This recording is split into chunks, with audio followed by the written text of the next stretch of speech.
Hello everyone. आज हमारा chapter है chapter 7 who will play with मी।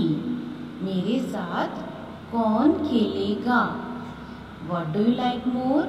आपको क्या ज़्यादा अच्छा लगता है, टू स्टडी और टू प्ले। खेलना या पढ़ाई करना। स्टडी मतलब पढ़ाई करना और प्ले मतलब खेलना। What will happen if you spend all of your time on playing and don't study? क्या होगा अगर आप अपना पूरा टाइम किस पर बिताते हो, खेलने पर बिताते हो और पढ़ाई नहीं करते हो, तो क्या होगा। This is a story about a boy who does not like to study at all. ये जो कहानी है वो एक बच्चे की है जो कि पढ़ाई नहीं करना चाहता है। One day he meets some creatures and then he changes. एक बार वो कुछ प्राणियों से मिलता है और उसमें परिवर्तन आ जाता है। चेंजेस मतलब परिवर्तन आ जाता है। और क्रिएचर क्या होते हैं, जो भी जीव जंतु होते हैं, पशु पक्षी मनुष्य, सभी के लिए वर्ड यूज होता है क्रिएचर्स। वैसे एक शब्द में हम बोलें तो प्राणी। Why does he change himself? उसने अपने आप को क्यों बदला। Let's find out. चलो पता लगाते हैं। This is Rohit. ये कौन है, रोहित है ना। This is रोहित, ये रोहित है। He does not like his studies. उसको अपनी पढ़ाई करना अच्छा नहीं लगता है। All of his friends go to school daily, but he doesn't go there. उसके जो दोस्त हैं वो सभी स्कूल जाते हैं मगर वो नहीं जाता है। He wanders here and there. वो इधर से उधर, wanders का मतलब क्या होता है, भटकना। वो इधर से उधर भटकता रहता है। One day he goes to the garden near his home. एक दिन वो कहाँ पर गया, गार्डन में गया, अपने घर के पास। He finds no other children in the garden to play with. उसने देखा वहाँ कोई और बच्चा नहीं था उसके साथ खेलने के लिए बगीचे में। He sits on a bench under the big banyan tree. अब वो कहाँ पे बैठ गया, एक बेंच पे बैठ गया। कहाँ, एक बेंच पे। एक बड़ा बैनियान ट्री था, एक बड़ा बरगद का पेड़ था, उसके नीचे एक बेंच पर वो बैठ गया। After some time he noticed a peacock dancing near the flower beds. थोड़ी देर बाद उसने क्या नोटिस किया, किस पे ध्यान गया उसका, कि एक जो मोर है, पिकॉक है, वो नाच रहा है। कहाँ पर नाच रहा है, फूलों की क्यारियों के बीच। फ्लावर बीड्स, फ्लावर बीड्स मतलब फूलों की क्यारियाँ। Rohit walks to the peacock and says to him, will you play with me? Rohit उस पिकॉक के पास गया और उसको बोलता है, will you play with me? क्या तुम मेरे साथ खेलोगे।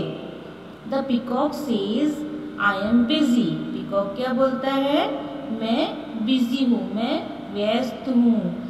I am dancing, मैं नाच रहा हूँ। So I cannot play with you. वो बोलता है मैं डांसिंग कर रहा हूँ, नाच रहा हूँ।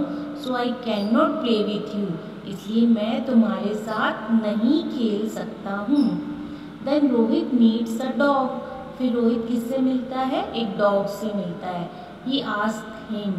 वो उससे पूछता है, Will you play with me? क्या तुम मेरे साथ खेलोगे। The dog says, I am busy.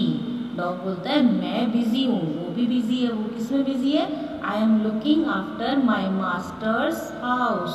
मैं अपने मालिक के घर का ध्यान रख रहा हूँ। लुकिंग आफ्टर मतलब ध्यान रखना, मास्टर्स मतलब मालिक। तो वो बोलता है मैं अपने जो मास्टर है, मेरा जो मालिक है, उसके हाउस का, उसके घर का ध्यान रख रहा हूँ। So I can not play with you. इसलिए मैं तुम्हारे साथ नहीं खेल सकता हूँ। He happens to meet a parrot, crow, sparrow and horse.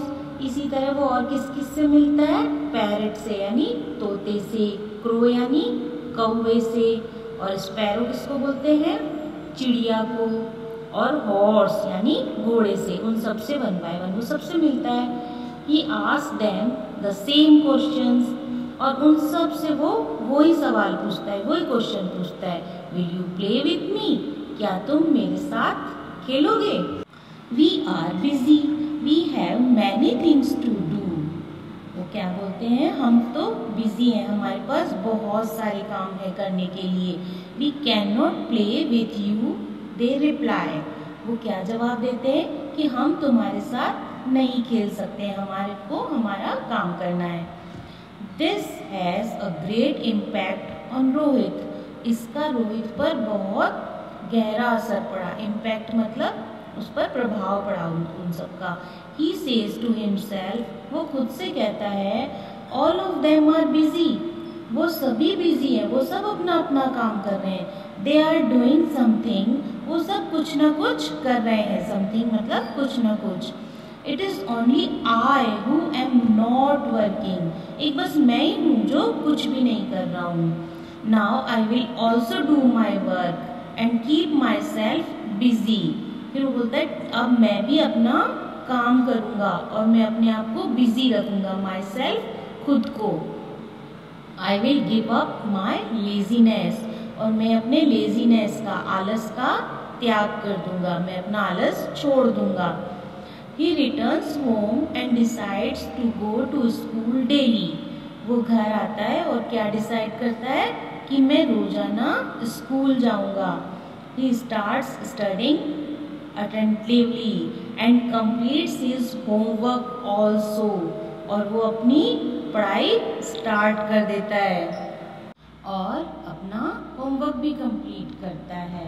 Attentively का मतलब होता है ध्यान से, अपना जो पढ़ाई है वो पूरे ध्यान से करता है। He learns his lessons regularly, और जो अपना लेसन है, अपना जो पार्ट है उसे नियमित रूप से पढ़ता है। रेगुलरली मतलब नियमित रूप से, रोजाना।